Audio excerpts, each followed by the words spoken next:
Something exciting happened yesterday. We got the announcement of the next flavor pack for Crusader Kings 3, the Fate of Iberia. This will be coming here at the end of May, and I'm stoked for it. What it's going to be adding to the game is a lot of overhauls to existing systems when it comes to the conflict in Iberia. This is pretty much having to do with the Reconquista, where the Asturias kingdom moves south out of Asturias and into al-andalus, the Moorish conquered lands of Iberia. So in this video today, we're going to go over the dev diary number 93, and we're also going to talk about the Steam page, which actually shows a lot of information on what's coming with this flavor pack.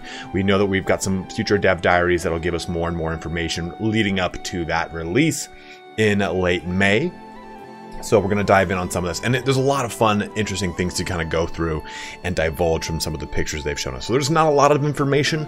A lot of this is going to be mainly hearsay, me reading tool tips and trying to guess what these mechanics are. We don't have the kind of full set of what's coming just yet, but when we do, trust me, I shall be covering that. So let's go and dive in here on this turmoil in the peninsula. So again, we know that this is coming out the 31st of May. Man, that is going to be a wild time for me. But 31st of May, I get a brand new dog 5 days after that. I get a brand new dog, I can buy a car. What am I talking about? But yeah, that'll be a crazy time. So we'll be doing a playthrough of this. We'll be doing a live stream where we play through the al-Andalusian portion. So we've done this before, where we did the Iberia in pieces 1067, or 1066 start date. But we get a new bookmark here, which is really exciting. So with this flavor pack, we want to offer you the opportunity to truly decide the fate of the whole peninsula, either by reenacting history or creating an alternative that pleases you more. In order to model the complexity of the situation, we are introducing a new system, the struggle. Now, these pictures and what we're about to talk about says Iberian struggle. And I kind of hope that this is something that is more expansive than just things that are present in the Iberian struggle. I really want to see this maybe brought over to portions of India, or brought into portions of Anatolia with the struggle between the Byzantine Empire and the Persian Empire. I would really love to see this kind of expanded into multiple portions of the game. And so far, it's a lot of it's got a lot of fun depth from what we've seen. So let's take a look at this picture here first. So we see here, I'll kind of zoom in a little bit. No, I won't. No, I won't. I'll press this button and do the zoom in. We see this kind of breakout here, right? We see these highlighted lands and these kind of locations, and we get these phases and phase effects, which we don't really know much about just yet. But we see the current phase is opportunity. And it looks like these phases then have different ways that they can push to either conciliation, or this says hostility, and I'll show you how I know about that later. And so it's the faith effects, which is this little guy right here. You are an involved character in the Iberian struggle. Common faith effects: cheaper to convert to any involved faith.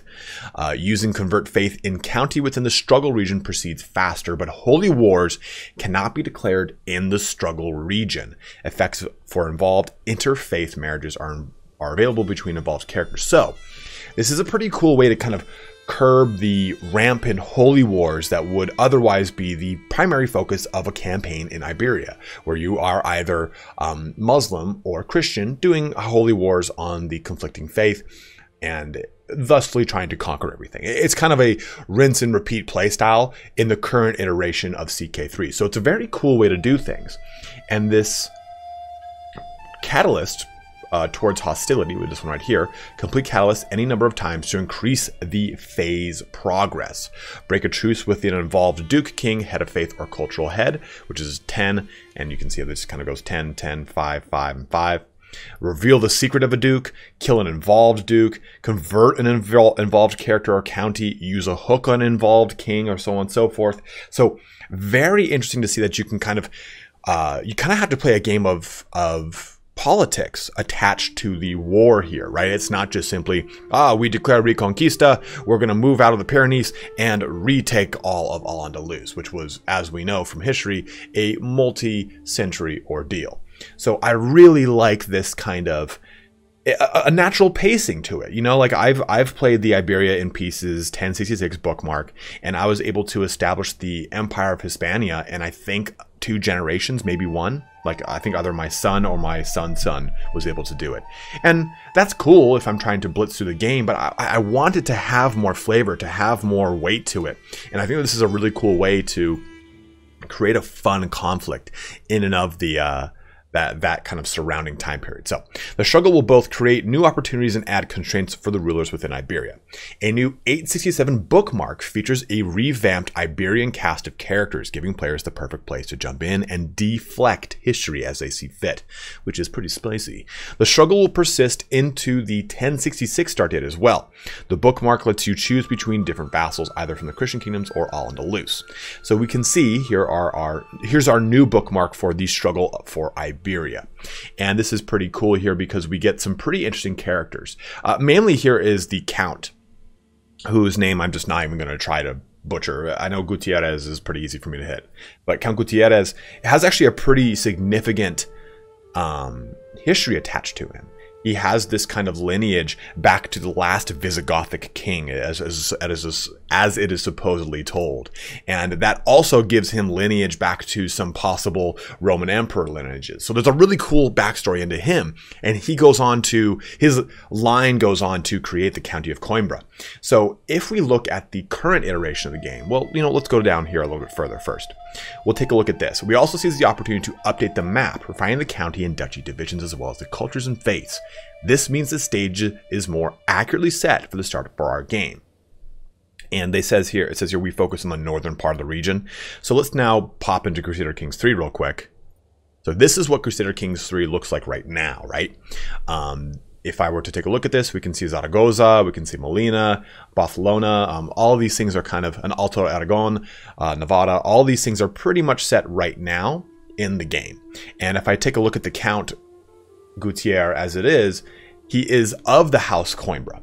But this is really kind of historically a little bit different at this time. So this gets disheveled, the Count of Santiago as it is. We'll see that kind of moved around when we move into the new flavor pack. So look at these kind of regions right here. Toledo, Madrid, Molina, Ulces. All these will kind of change once we switch back on over to the browser. There you go. And I'll blow this up. So you can see Molina, not Molina. And these now have the names of the county names of their al-Andalusian counterparts, right? Like this is not Zaragoza anymore.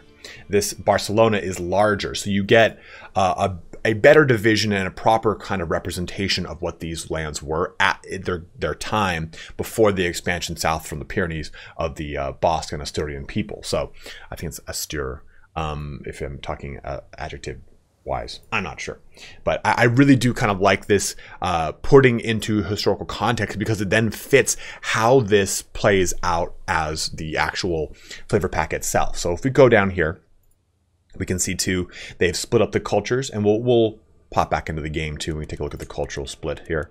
Oh, culture's right there. So Visigothic, Basque, you know, that's the culture of the region, but we get a much different one here with Al-Andalusian, Galician, Astur-Leonese, Castilian, Basque, and Catalan. So I mispronounced it, but whatever. Moving forward, and then two, we get a really cool break in the religion. So we get Muwaladi, we get Mozarabic, and then we get Catholic, which is basically, so Mozarabic is basically kind of like not necessarily a combination thus of, but essentially, hey, you know, you're that, I'm this. Let's just kind of live together harmoniously. It's better. It's the best way to kind of like put it in the most layman terms, quick way to explain here. But I've noticed the addition of the Mozarabic faith, but again, we will detail that in future dev diary along with the rest of the content you expect from the flavor pack. So this is just the dev diary, a pretty quick little breakdown here. They do say though that we do not expect the save versions to be incompatible. Please make sure you wrap up your previous games. So they're saying, hey, yeah, it might work, but let's not kind of risk it here. And I think I'll probably try and do an Iron Man for this, but sometimes I like to use so many like visual mods, and those unfortunately break Iron Man. Some do, some don't, but you never know. So let's move over now to the Steam page. And here we're going to get a lot more information as well. I'm not even going to jump into the pictures just yet, But if we scroll all the way down, we can see the it's a little bit more information, right? The new major multi-stage struggle features let you decide on the fate of lively and complex region across realms and cultures. Be the one to unite Iberia under a single banner, or watch as conflict marks generations to come. So you have that going for you. You then have this little guy. You tell the ever-evolving saga of Iberia. Again, just kind of sets the stage of what you're going to be dealing with. But let's look at this. So a dazzling array of new thematic events, decisions, and cultural traditions unique to Iberia can be explored. All are historically accurate and meticulously researched. Again, we already see this in the changing of a lot of the counties, the changing of a lot of those bookmark placements. Dress up your character as a true Hidalgo or a Muslim prince, or choose your pick from a well-groomed beards and curly hair, armor, clothes, new turban styles are some of the tallest headgear medieval Europe has to offer. A host of new 3D models and environments, including holdings, units, and ships, can be encountered, and I love that. I love that. Not only are a series of new Iberian-inspired artifacts, heirlooms, and treasures yours for the taking, Crusader Kings 3 Royal Court owners are able to display their full regalia in their personal court. A new throne, council weapons, treasures, and other themed customization options will enrich their courtroom even further. It carried away by the richly themed soundtrack. So, again, a lot of stuff to be expected from a flavor pack, and to be totally honest with you, I really enjoyed Royal Court. I thought, personally, price tag-wise, it was really intense, but for the price tag of both of these flavor packs across this one and the Northern Lords, I'm like, damn, these are so fucking good. Like, the value is great and you get so much added to them. And there's also going to be a ton of stuff added and a free, a patch that always adds free content, right? So we know that stuff's coming as well. So really stoked to see that. Let's crack into some of these pictures because these are the juicy ones. I will say I will eventually have this offered on my Nexus Store. So if you do want to purchase this through my Nexus Store, you will get a Steam key, and it is a great way to support the channel. It's not live just yet, but you'll be able to find a link in the comment section below and in the description. So if you do want to purchase it through that and support the channel, you can, but do whatever's best for you, your wallet, everything. So let's take a look at some of these pictures. Again, we've already seen this guy, but we get this little, oops, we get that little guy. So the Iberian Peninsula is in turmoil. So this gives us kind of a backdrop here, right? You are one of the involved participants in this Iberian struggle. The region is currently in a phase of opportunity. Your actions and those of other participants will determine the future phase of the struggle and its ending.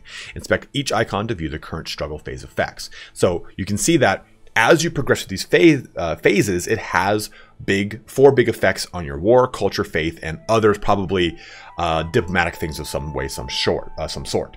And if we click here, we can see more kind of things expanding out. Remember we looked at that previous screen where it showed that it was in the phase of opportunity? Well, this current phase shows hostility. And from there, we see the phase effects, which we unfortunately cannot take a look at. But next phase progress, current events may take the struggle into compromise. So it looks like between conciliation and hostility, sometimes you have, depending on the phase, a branch of options to choose from, which I think is pretty cool. And you see too, your realm capital is in the struggle region, your faith is involved in the struggle, your culture is involved in the struggle. And then we get involved and interloper, depending upon where you sit on the struggle, which is pretty interesting too to see. All the characters listed here, very similar to kind of like how it is portrayed for Crusades, almost, somewhat similar. And I do hope that they do a Crusade update too. I want a Crusaders flavor pack. But for the hostility catalyst, we get grant independence to a vassal who is not part of the de jure of any of your titles. Form an alliance with the involved king, head of faith or cultural head, character of a different faith. Release a duke or higher.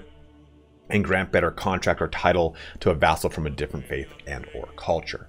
And I'm wondering too if we'll get any kind of inclusion of stuff like taifas or anything of the sort that became kind of a convention of the latter, well, not necessarily latter, but kind of almost the midpoint of the Reconquista after the Umayyads.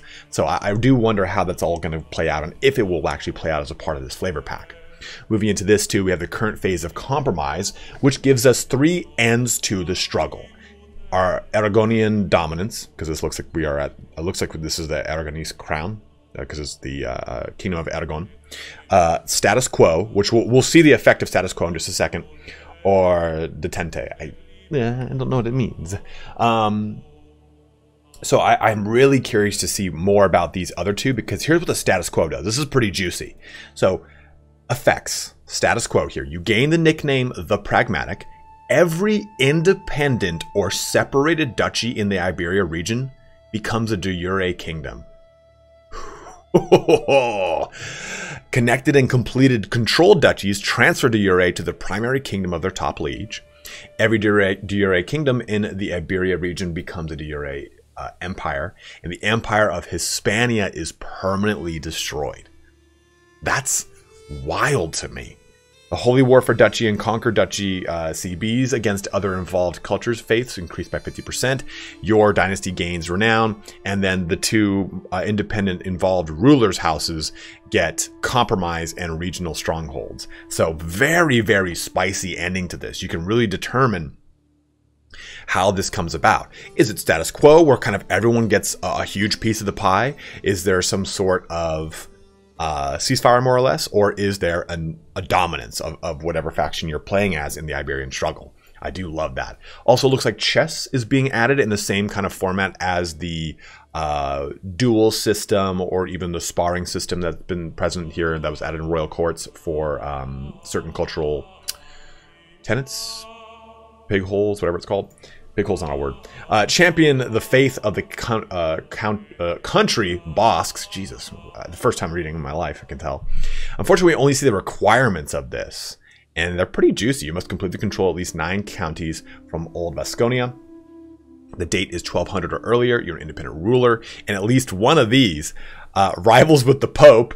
You have the trait cynical. You have 2 traits that are virtuous in that faith. I'm not even going to try it. You have 2 sinful traits. So I love that there's also these other big major decisions that are probably going to color the land and your playthroughs in this flavor pack. Also, we get the 2 new dynasty legacies of Metropolitan and Coterie. So I'm curious to see how these actually kind of push themselves out. I'm pretty sure Customs was there before. Sometimes my brain doesn't want to work, but I'm pretty sure that was there before. But Metropolitan and Coterie, though, I'm very excited to see how those work and what they actually do. And then we get new clothing and headgear for both sets of cultures. Inspired by authentic medieval Iberian designs here. And this one inspired by authentic medieval Iberian designs yet again. So we get 2 different sets of clothing and whatnot. And if you aren't already using stuff like the community flavor pack and oh, that's the other one, starts with an E. Either way, I can't think of it. You should be using those because they already bring a ton of variety to the game, and this is only going to enrich it further. So I'm extremely excited. Extremely excited about this flavor pack. It's one of the ones I've really been wanting. I hope that there is an expansion upon the Islamic faith in this as well, because we know that with the flavor pack for the Northern Lords, Asatru got a huge overhaul, and I'm hoping that this is going to be included here for all the Muslim faiths, because right now playing as Muslim is particularly boring, especially when it's like, okay, it's the other end of the coin here as far as prominent faiths and superpowers at the time. Is like you have the Christendom and then you have the Islamic faiths, and it's like, yeah, it's just kind of Islamic faiths right now. So I really hope that they really kick that one up a notch. Just maybe part of just the free patch that just kind of brings it into the game as a whole. So very excited for this one. Again, comes out May 31st. You can pre-order it right now on Steam, or you can wait till it to become live on my Nexus Store if you want to help support the channel. But as always, guys, go ahead and let me know in the comment section below what you're feeling about this. Are you excited? Did you want a different region to be covered first? I didn't think I wanted Iberia. I primarily wanted something focusing on Islamic faiths. So this does scratch that itch if it indeed does overhaul the Islamic faiths, like I said just a second ago. So really excited to see more about it. We'll cover it as it comes out, but go ahead and let me know what you're feeling in the comment section below. And as always, thank you so much for watching here today. Have a good one and take care.